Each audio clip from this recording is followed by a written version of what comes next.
We all know that sofas can be very expensive, and sometimes it's not even worth it to buy one if you don't have the money for it. But do you know you can still make a minimalist, unique, and beautiful living room without a sofa?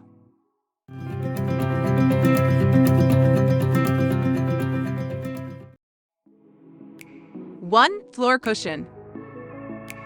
Floor cushions are usually very soft, and they provide comfort and support when sitting on them. They are also very affordable, so there is no reason you shouldn't consider using one instead of sofas. 2. Beanbag chair. Beanbag chairs are an excellent alternative to the conventional sofa. You will be able to provide an exciting atmosphere for your guests. It also makes your living room cozier, given its fluffy materials. 3. Stackable furniture. Stackable furnitures are so great because they provide the space and function of multiple pieces of furniture all in one.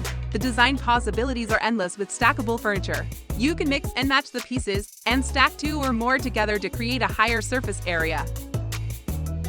4. Wood bench. It is an option you should consider because it's very simple. It can also make your living room look more interesting. And not only that, because wood bench is usually cheaper than regular sofas. 5. Tatami chair. While some tatami chairs are expensive, you can pick one traditional tatami chair that's actually cheaper. Tatami chairs are comfortable, and many people have used them to have their own space. And that's it. What are your thoughts on this video? Let us know in the comments below. Subscribe to our channel for more home improvement, technology, and design tips. Don't forget to give us a thumbs up if you enjoyed this video. See you in the next one.